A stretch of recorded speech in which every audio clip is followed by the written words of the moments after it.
the idea of zhang is you capture the terroir of wherever it's made because you have the biome that has the bacteria and the fungi in it. You have the water from where you are. You know, like each zhang has its own signature. This is Taste. I'm your host, Matt Rodbard. A writer, editor, illustrator, cookbook author, children's book author, and really fun guy to get to know, Joshua David Stein really has all the goods, and we welcome him back into the studio. On this episode, we catch up about all things cookbooks and food media, including his soon-to-publish Korean cookbook, working with Tom Colicchio, and his work on the wonderful Esquire Best New Restaurants list that just hit. It's so great catching up with JDS, and I hope you enjoy this conversation.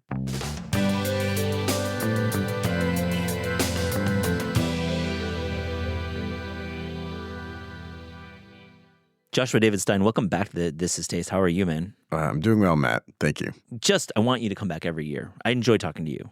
I'll come back every week if you want. We could do a weekly. We could work you in. Let's just have a daily podcast. You and I just calling each other and shooting the shit about cookbooks. I'll be Mikey Barbaro. Oh yeah, Michael Barbaro. That guy, is he cool? You think he's cool? I like his voice. Yeah, his voice is great.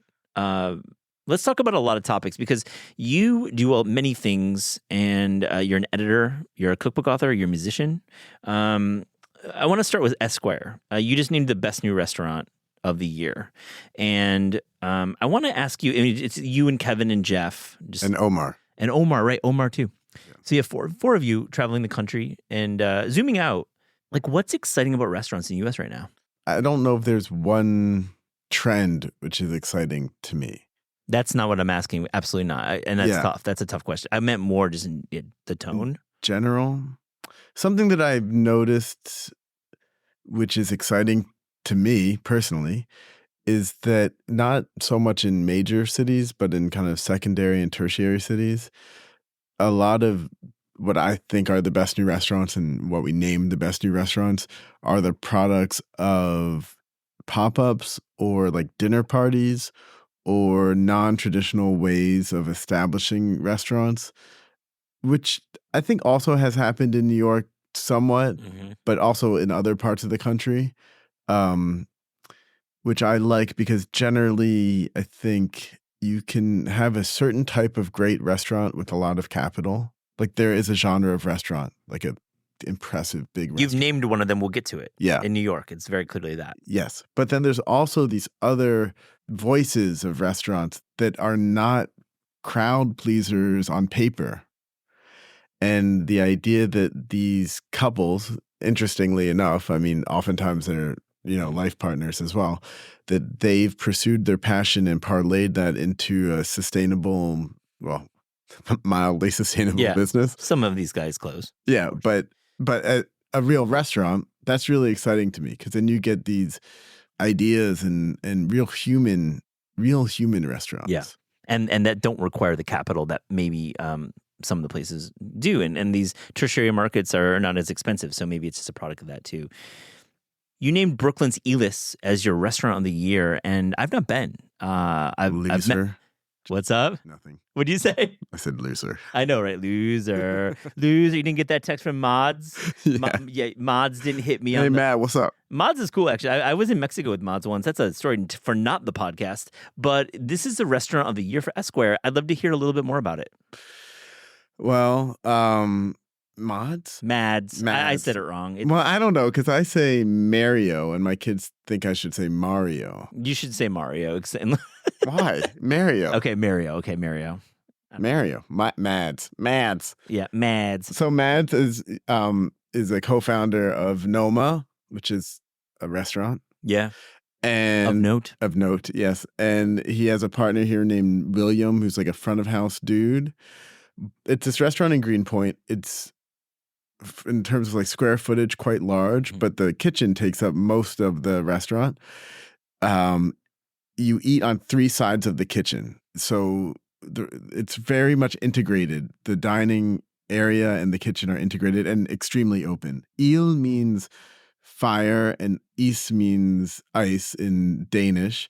And the menu is bifurcated between things that come out of the fireside, which has a smoker, and things that come out of the cold bar or raw bar, the ice.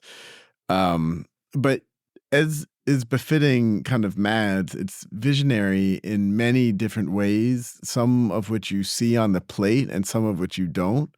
For instance, they have a labor practice called One House, I think, where instead of there being dedicated front of house employees and back of house employees, the cooks, everyone cooks. And they're on a 2-week rotating schedule between whether they're in the kitchen or whether they're out on the floor.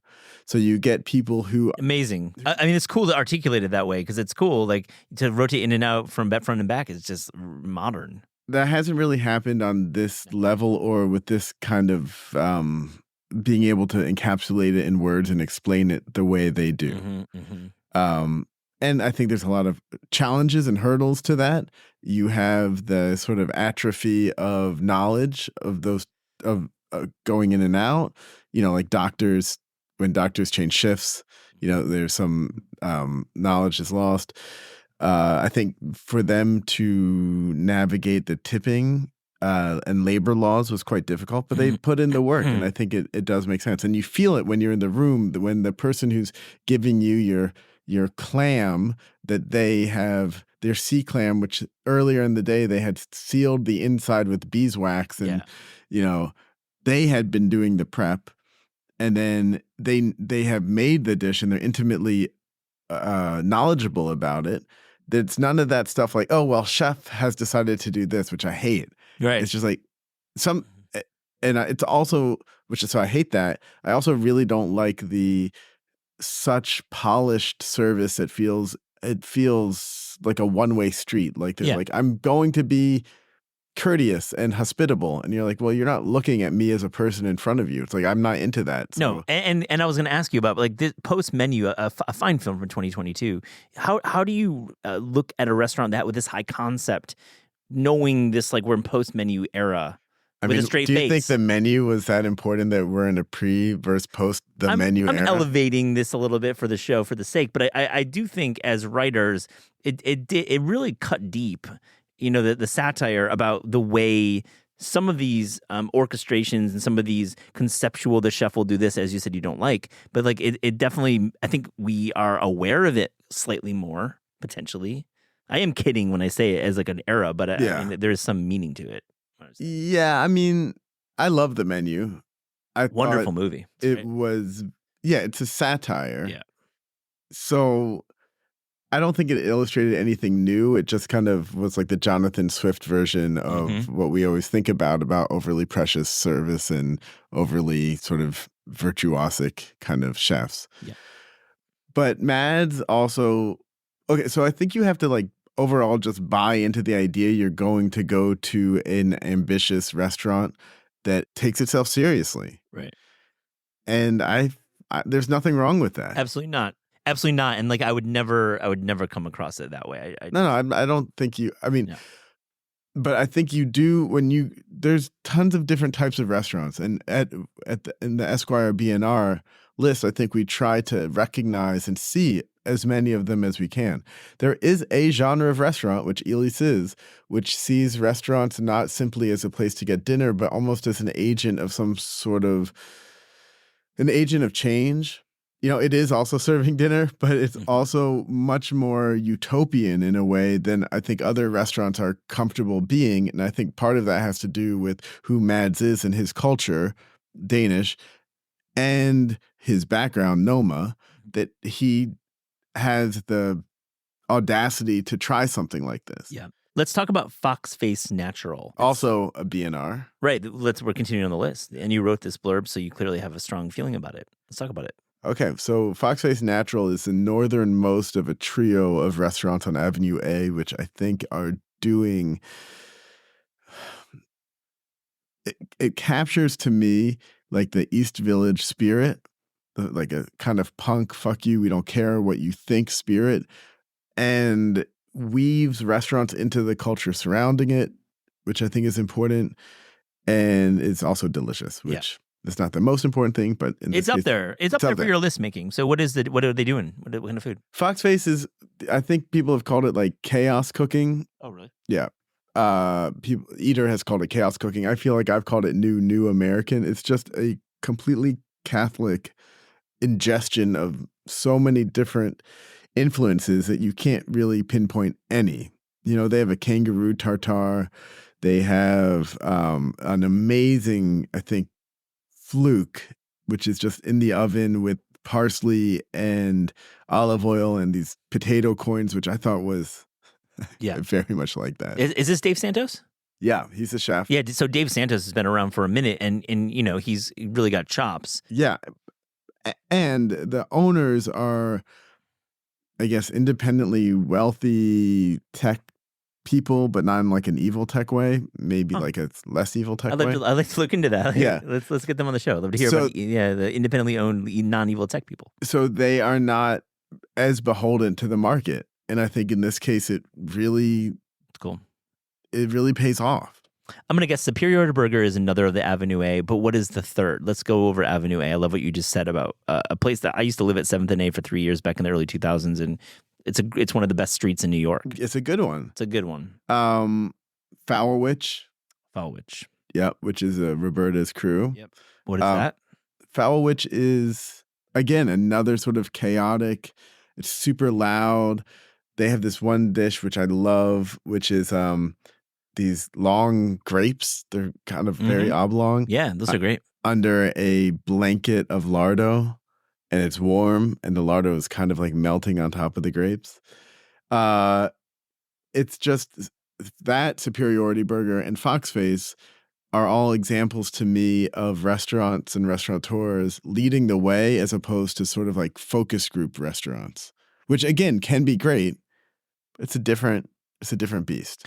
So the big place we were teasing earlier in the conversation is Teresi, which I've been to and had Rich on the show. We talked about, linked in the show notes. Now, let me ask you, is Teresi the kind of place that's going to be like Carbone and there's going to be 9 of them around the world, or is Teresi singular? Oh, you have to ask Rich. Yeah, it's true. It's not, you can't answer that question. But I think Carbone is a hermetically sealed concept. It's a red sauce joint, and it's a take on a red sauce joint.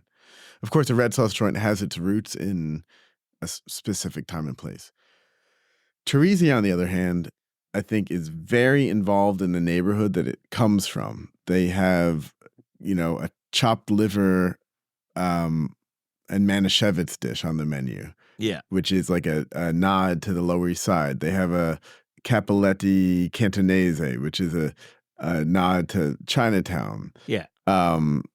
They have, I think, Zeppole with the ham service, which is obviously they're in Little Italy. It's also a nod to the neighborhood, meaning that like the average rents are like $6,500, and mostly lawyers dine there. It seems, from my assessment. You mean the clientele? The clientele is a neighborhood restaurant. When you say that, I couldn't just help but think. Yeah. When I dine there, it's like a lot of like second or third year attorneys who are on resi. Yeah, I don't know because I don't know how you know that, but yes, it seems like it could be that. Yeah. I mean, it's quite expensive. Those places are always going to be expensive. But I also think that when the major food group are operating at their peak culinary, in a culinary sense, no one can beat Rich or Mario. Mario. Mario. It's Mario Carbone. Yeah, Mario. It's Mario. That's what Rich calls him. So it's Mario. The inclusion of Ojimi brings us to an interesting kind of topic of modern Korean cooking in New York. And I just want to get your sense of the scene. I mean, much has been written about these modern restaurants, but I feel like you would have a really nice point of view on this. I mean, I think a lot of where we are in Korean cuisine, and of course you are very knowledgeable about this too, a lot of it's demographic. A lot of it has to do with the role of how Korean Americans have flourished in this country and when they came here, and how they flourished and how they've assimilated in some degree. So who has a purchasing power to eat at these places like Naro and Oijimi and Bomb and, all the list like Jumak Banjum, Dobar. Atomix. Atomix, yeah. So they're mostly second or third generation. So they still have a very strong connection to Hanshik Korean cooking. So to see, and it hadn't been in a restaurant, certainly hadn't been in a fine dining format very much. So to see their own cuisine elevated, I'm using air quotes, Yeah. but like presented in a fine dining way, I think is immensely gratifying. Like when you go to Uiji Mi, when I went, the front bar was a mix of ethnicities, and the dining room was 100% Korean. Yeah. Which I think, to me, I'm white, was, I don't know what the word is. I liked it. Yeah. Good. It was good. It was good. No, it was as a journalist, as someone who covers this very deeply, it was a very dynamic piece of data, interesting observation. Well, it's, because it just means that this isn't creating a cuisine for another culture's delectation. It is for the people who, it's for the community. One of the other reasons that Korean cuisine, I think, is flourishing so much is because that sort of like Confucian idea of Hanshik, of the balance of the flavors and the colors, is kind of like a new, for Westerners, is a new language and logic of cuisine. And I think that it's immensely satisfying to discover. And it is not overly abstract. And there's some overlap with like fine French cuisine, but it's distinct. So to see at Uiji Mi, you can see the kind of Confucian ideals of Hanshik plus a more Western approach. Yeah. You see like onjie bokum done as like a small bite, and with gochujang that is like very, and we'll get to jangs, but very very different from the gochujang you would have if you were having it in like a stew, so to speak. Yeah. And I think your point is so taken about how this there's a familiarity with the service, right? If we've gone to Danielle, we've had the service, but we've also experienced Japanese cuisine for years and years, and we know some of these tenets of East Asian cooking, raw seafood, we've seaweed based stocks, but then we're thrown Korean's view of both fine dining and East Asian flavors, but in its own extremely unique way. And I think as anyone, as a general diner or as a journalist, it's innately extremely interesting to see this exciting style of Korean cooking. Yeah. And I bring up Korean cooking with you, not because you're a fine observer of restaurants and you have great things to say, but you wrote a Korean cookbook, and we're going to talk about it in the spring when it's out. It's called Jang, and really, Joshua, I really admire this project, this book, and I know Minggu, your co-author. I know Nadia Cho, your co-author. I really respect all three of you, and I'm going to have probably Minggu or Nadia or you or all of you back in the spring to really talk about it, but just give us a little taste, because you've given me the PDF recently, and I think it's fantastic. You've done a great job. Well, thank you. Yeah, so Jang is the first cookbook of its kind to focus on jang, which is gochujang, which I think most people know about, which is a spicy pepper paste sauce, spicy fermented pepper sauce. Doenjang, which is more similar to miso, but not really, but yes. But not really, and I think Koreans do rightfully object to that. Yeah. And then you have kanjang, which is similar to, it's the liquid part of a fermented soybean paste, and that's similar to soy sauce. That's a general way to think about it. But importantly, it underpins so much of Korean cooking. Like, jang is the thing that makes Korean cooking. That, again, in Japanese, you would call it umami. In Korean, you call it gamcheolmat, profound flavor. That fermented flavor comes from the jang. Yeah. So this is a book. I mean, I guess I can also just say that it's thanks to you that I wrote it, because you hooked me up with the project.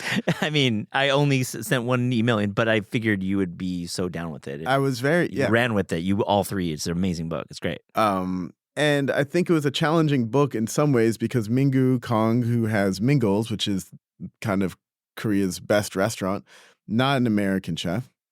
Not in America. He's Korean, doesn't speak English, perfectly. It's not just another like introductory book about Korean cuisine. And there are some, and they're very, very good. And it's about a specific product, and not everyone can get this product. You can usually get gochujang, but doenjang and kanjang are kind of hard to get from an artisanal way in the States. You write these head notes, and I love you're a great head note writer, and we'll talk about some of the other books. But one I just stuck on was, quote, hummus is like the distant cousin of tenjang. Both are made from beans, both are vegan, both are astonishingly versatile. Tenjang hummus. You made a tenjang hummus. Yeah. It makes a lot of sense, and I've never really encountered that, and it's wise. It's really good. Well, I wish I could take credit for all of that, but I really just, in this case, Mingu, like as I was saying, it wasn't an easy book to get made because Mingu doesn't have a big following here, and it's not the most common ingredient for all of those reasons. And at the same time, what you get from working with someone who's so deeply knowledgeable about this is he can be inventive and innovative because he has such a profound knowledge of his ingredients, in this case, doenjang. And he sees those connections. One is chickpeas and one is soybeans. They're both legumes. Mm-hmm. They're both kind of a paste. Of course, hummus is not fermented, but he draws these connections, which I think are not obvious. And to me, I think the reason why I was most excited about the book is because I had just finished a book with Joe Campanale on Italian natural wine called Vino, and my mind was in terroir. That's what I like terroir. Just generally, which is also frankly why I don't like Carbone Privato. Like there's no terroir there because it's just a sort of the terroir, it's like it's like a top an MX Black. Yes. That's what it is. There's no terroir. But the idea of zhang is you capture the terroir of wherever it's made because you have the biome that has the bacteria and the fungi in it. You have the water from where you are. Like it's naturally fermented. So it's just amazing to me that there are all of these zhangs from different parts of Korea, and each zhang has its own signature. Mm-hmm. The artisanal zhang is like a very human, labor-intensive endeavor, but regardless, you are cultivating a sense of place. Absolutely. And I have some zhangs in my fridge from like 2-3 years ago travels, and they taste so different from the brown tub you're going to get at H Mart, which is also a good product too. Not to undersell that stuff. No, it's a good product, but basically this book, I'm very proud of it. And I hope it finds, receptive readers because it opens up a whole nother world of expression. Let's talk about some of your other projects. Okay. Let's talk about Tom Colicchio. You've been working with him on this book for a little while, and I think it's nearing the end, I would imagine, because we talked about last time. Maybe not. I hear the sigh. But like Tom is such a dynamic personality, and I've said it before. I think he's going to run for Congress at some point. I mean, he's got really big ambitions about his life. Maybe not. You have more insight, obviously. But anyways, how's the Tom book going? Tom book is going well. I mean, it's a memoir, and you're right. When I was writing a memoir, right? When I'm writing a memoir, it's important to me that I think the other person likes me, and it's very hard to know whether Tom likes me.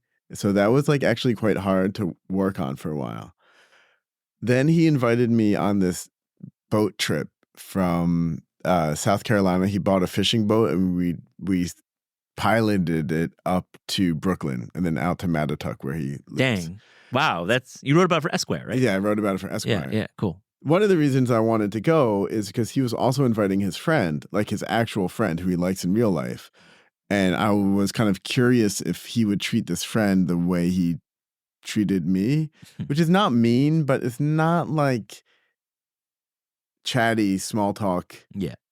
He's fine with silence. Mm-hmm. And he was equally silent to this guy.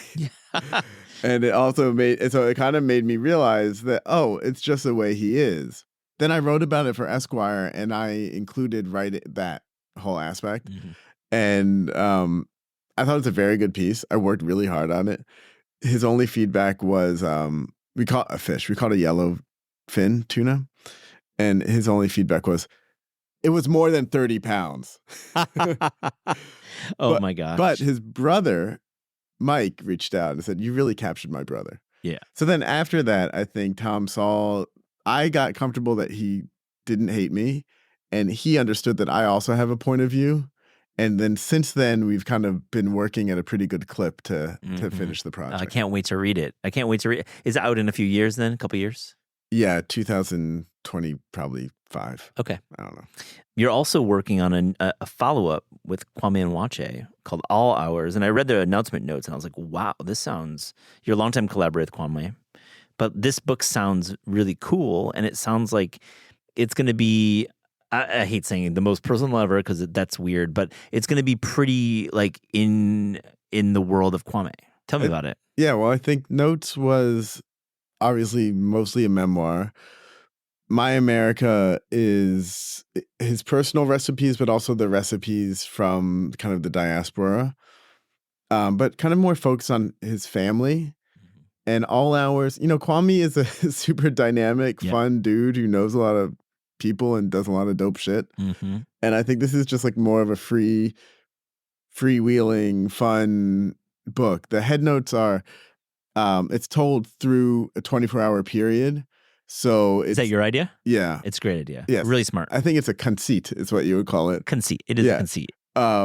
Just because, I do so many cookbooks and I'm kind of reaching the limit of what is interesting to do and how you can tell stories in head notes and how you can make the cookbook also feel like a work of art as well. And so drawing from James Joyce now. But I just thought, telling his story about his actual life and, so you can have one day 11 a.m. can be a tuna fish sandwich and then you'll have like the dateline like Los Angeles 11 a.m. Like hanging a LeBron. Sure, that's one. But then also 11:05 could be another day in New York making, a sandwich for his niece. So there's like, it's multiple times. It's not all one specific day, but it's like in his life, it's a multifaceted kind of cubist portrait of his life. No, and it sounds with your reporting chops and your ability to capture scene and tone, and of course the recipes, it's going to like have a lot of like people in it, his world, and you're going to be building the universe of Kwame Nwache, and I can't wait to read it. It sounds dope. It sounds great. I can't wait to write it. How far are you along? Not far. So you're at like 6 a.m. right now? No, we're not. No, I mean, to be honest, it's like I'm doing the Russ and Daughters cookbook. I'm doing Tom Colicchio's book. I'm doing David Nayfeld's book, Dad, What's for Dinner? We just finished Jong. I'm working on Greg Backstrom's book. Nothing Matters with Greg Backstrom. Nothing Matters. Is that a pun or is that literally he's like a nihilist? The real title I think is going to end up being Nothing Matters But Delicious. That's kind of a better title. No, to me, I think Nothing Matters is the best title because, fair. Well, yeah, it's a little. Greg's like a super sunny kind of guy, but he's also like quite dark. And when's the last time you read a nihilistic cookbook? It's just like from a guy who has such chops like Greg. Like he worked at Alinea. Like he's an extremely talented chef. Obviously, he has Olmsted, but he's like, yeah, you can fucking dry age this duck and score it, but it doesn't fucking matter. Like, it just doesn't matter. Like, it'll be delicious anyway. It'll be delicious fresh with a cure of like 15 minutes. Yeah, just do whatever the fuck you want. Okay, I see. He's so talented and can think in this way that it's not so much about following the recipes as like the underlying logic. And then once you understand that logic, you can kind of do whatever you want. Or like, oh, you overcooked your salmon. Oh, fuck it. Nothing matters. Turn it into a salmon salad. It's fine. Don't throw it. Just keep on going. And he's the kind of guy in his life who he's gone through significant like challenges. He just has always kept on going. Yeah. It's like nothing matters. I respect that point of view. And it's also, it's kind of like breaking some like cardinal rules in some ways. Because we get into this like rulesy game with food content. Yeah. With cookbooks, you create pantries. Like these are the pantry items you need to have. It's like a rule. No, you don't fucking need anything. Nothing matters. And look, do you have crushed tomatoes? Great. Do you have 2 cans that are like kind of used? Okay, put them in. Do you not, it's just like fucking relax. That's the title. Fucking relax. Maybe that's the subtitle. Nothing Matters, fucking relax. We're workshopping here. A few more questions, Joshua. So what book do you want to do? I mean, you are approached all the time by agents and by people to write their books. But what about you, Joshua David Stein? Book do you want to write? Your name only on the cover. Not about food. Fair. Yeah. I think I'd like to write a memoir. I love it. You have a lot. I was like thinking about the follow up. I'm like, do I? Of course, I love this. You're a great writer, and you have a lot of stories, and you're a young man, but I'm not that young, bro. well, I mean, I don't consider myself old. And How old are you? I'm 43. What are you? Yeah, you're old. What are you? 42. We're old. We're old. Okay, We're older. It's not young. Young is the wrong word. No, yeah, that's right. Young is the wrong word. Young is the wrong word. Does not describe us. We are older men. Okay. Um, You've heard a lot here. Listener, you've made it this far. You've heard a lot. I just think, yeah. I mean, I think like many people, I want to write about myself, and I've wanted to for a long time. And there's a part of me that just says, well, who the fuck are you to have the audacity to write about your life? No one gives a shit. And now I'm a little bit, I don't want to say confident, but I recognize that voice of saying, who cares? Why are you so presumptuous to think anyone cares about your life or your stories? I recognize that voice as like fear, and I recognize that voice as a critical part of me, which is harmful in like many, many, many ways in my life. And this is just another application of that doubt and the sort of like self-hatred, which is in my professional life. And knowing that, I think I'm more open to just trying it out to see how it feels. Yeah. But have you outlined it? I have like various kind of short. I'm kind of thinking about it as interwoven essays or short stories, as opposed to like a chronological, just like a regular chronological memoir. It's about sort of not quite making it, I would say, which is how I see myself. You know, I mean, that's the narrative in I would say 99.9% of writers, like people who work in editorial. Yeah, because there's always that next. I mean, like, who says they're at the pinnacle? I mean, maybe Graydon Carter. Like, he's like, yo, I got airmail, I got this restaurant, I got this place in France. He might be like, I'm good. But like, to me, it's a joke, by the way, by Graydon. About Graydon Carter. Yeah. I mean, probably he would. But I don't. He of all people would probably think that he. But most writers, by nature, like I kind of just about made it. Yeah, it's just like the way we all think. I think it is. What do I think? Do I think I made it? I think financially, I am a jobbing writer. Like, I write for my living, and I have a lot of work. You know, but in terms of my ambitions of like what kind of art I'm creating, what kind of not just professionally, but like what kind of father am I being? What kind of partner was I?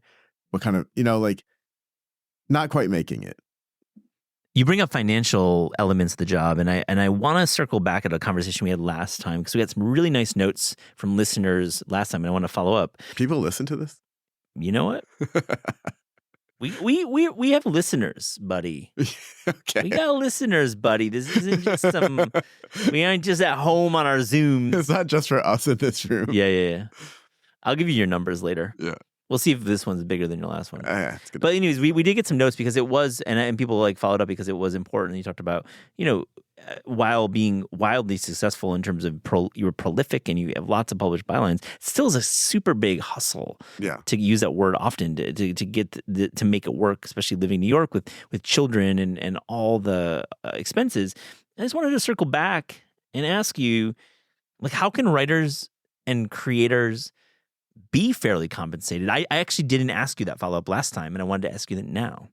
I think cookbooks, because there are agents involved, you are much more fairly compensated than other endeavors. Which is also why I started to do cookbooks. Or why now that's what I mostly do. I think for magazines and for online stuff, I don't see how you can make a living doing that. Even being a restaurant critic, Oh, including being a I mean, there's restaurant. very few who are full time. I mean, you can name them on one hand. Right. And even those, and there's just a lot of like gray area in all of that stuff. I will say that for me personally, the way that I've found to make more money is like instead of being a writer, like I just was the editorial lead for a big package for Eater on maximalism. Yeah, I loved it. It was great. Yeah, I was super proud, super happy to work on that. That model of compensation is much kind of more equitable than being a writer. Yeah. In terms of being a writer, I still do some freelance now. It's kind of like whenever I feel like I'm procrastinating, whenever I would need to procrastinate doing books, I'll just pick up a freelance gig. You'll pitch something or pick up that like, just because it's like a quick endorphin thing, But I don't know, and I'm very successful, and I don't know how you would possibly make a living doing it. Yeah. Like the way I look at it is like I need to make X broken down over a month or a year. I need to make X amount a day, or like a week, and there's no way that if you're getting paid even something like $1,500 for an article, which is a lot of money for an article, that takes a week at least. Yeah. If you're getting that kind of rate, the expectations are, I mean, a week at minimum. I mean, it could be like 6 months of answering. God. Yeah, you're like, fuck that. No. Yeah. I mean, just like in general, from like when you file to actually gets published, there's like a million follow-ups sometimes. Yeah. And those are the bad experiences. We don't want to have those experiences. No. Right. So I'm hearing like, spread out your discipline a bit, take on the gigs that are more about like the project management gigs. Magazines are not as lucrative as books. Are you working in the private sector? Do you do any copywriting, any of that stuff? No. I mean, and right now I don't think I have the bandwidth to do it. I would do it, but I am also terrible at making that transition. It's like, I don't know how you're a journalist and a writer, and then at some point you're like, hey, I'm talking to the marketing team. I'd like to talk to whatever other team that pays you. On This Is Taste, we ask guests about their discerning taste. So to close this interview, here's a little rapid-fire, fast and furious taste check. Joshua, are you ready? Yeah. Your favorite New York City restaurant right now that you didn't write about in Esquire? East Village Ukrainian restaurant. Oh, yeah. I love that. Yeah. And I line dance there on Wednesdays behind the restaurant. That's really neat. I've seen that on Instagram. I follow you, and I've seen you in the line dancing. It's the most fun I've ever had. Yeah, but you studied dance, right? You're a dancer. I did. Are you? That's cool. So, what is it about country line dancing that makes you feel so good? Well, it's queer country line dancing. Oh, cool. And just moving with other people. I mean, moving with other people in unison is a beautiful thing. Yeah, and like especially when your belly is filled with like borscht and pierogi from. It's just the most New York, to me, old New York restaurant. It's down a hallway. There's like, let the tourists have Veselka. The real ones go to East Village Ukrainian restaurant. Polko, I love that. The best dessert. Dude, I don't know. Something from, you know what? Cafe Carmelini has a really good dessert. But really what I'm remembering is they have a dish which looks like a bathtub with like little gold limbs coming out of it. And the belly of the dish is like cacao nibs. Mm-hmm. And then there's some chocolate shit on top. I don't fuck with dessert that much. Yeah. That's like a real pro. Because we're older. We're older. We're older men. We can't break it down. Our metabolisms are slow. Yeah, that's right. The best bread. Indian accent. Yeah. I went there with my kids the other day. It's a good restaurant. Oh, it's the best. Thanks for reminding us about that place. The place is great. Yeah. The best cheese. Cheese course at La Bee, which is which is not Le Bernardin. No. Which is like everyone calls Le Bernardin La Bee. If like it's kind of a weird name. La Bee is halfway between Les Trois Chevaux, which was Angie Marr's old fine dining restaurant, and Beatrice Inn, which was her old casual place. So I think she's trying to split the difference. It's still quite fancy, but nominally more casual. And they had an amazing cheese course that happened some late date in the meal where I was shit-faced. But cheese, when you're having a few too many, is great. Now, is there a dress code there? No. They've relaxed that. Yeah. Trois Chevaux had that, and okay. Yeah. I gotta have Angie back on the show. She's the best. Yeah, absolutely. She's like a maverick. pioneering in many ways and definitely pushing against the grain in many ways, and pissing people off along the way, which I think is good. Your favorite cookbook of all time? Oh, boy. Oh, you know what? I think it's the same one from last time. 6 Seasons.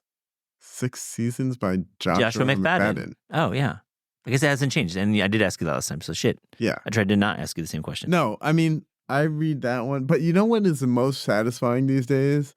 Is most of the recipes that I am cooking from are from the cookbooks I'm working on. Like David Nayfeld's recipes are amazing. So instead of looking at a cookbook, I just go to the spreadsheet. Go to the doc. And I go to the doc. And like I made a ragu genovese, which was amazing. And part of that book is not only about making the dish, but about vacuum sealing it and freezing it. So now, like 2 Sundays ago, I got a huge 20-quart rondeau and I made just an insane amount of short rib ragu genovese, which I've been eating, constantly since then. So that's great. My favorite cookbook is the upcoming one called Dad, What's for Dinner with David Nayfeld. Real cool. And it's cool that there's like actually storage ideas in there and it's being executed smartly. Oh, yeah. Last one, your favorite sandwich? A tuna melt with mustard and tomato underneath the cheese at S&P. Did that not get on any lists? I feel like that place came and went in a way that was disappointing that it didn't make it on lists. Or was that last year? S&P Luncheonette? Yeah. It didn't make it on lists. What list is it going to be made on? It's fucking great. It's such a good place. I mean, it's like it's in the old Eisenberg sandwich. Dude, that Eisenberg food was not good. Sure, but S&P, I think I love it. I go there all the time, but I would not say it is like a listing.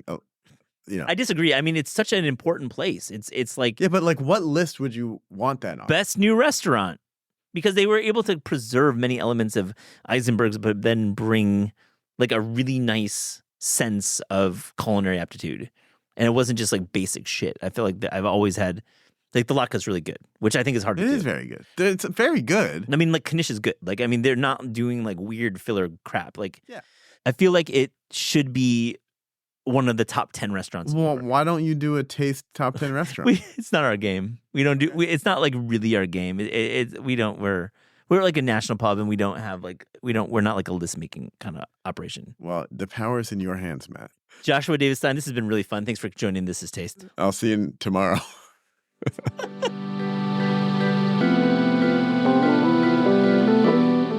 This Is Taste is hosted by Eliza Abarbanel and me, Matt Rodbard. The show is produced by Shalia Harris and Pat Stango and edited by Clayton Gumbert. Theme music by Steve Rydell. Visit Taste online at tastecooking.com and make sure to subscribe to our newsletter for updates on all cool things that are happening.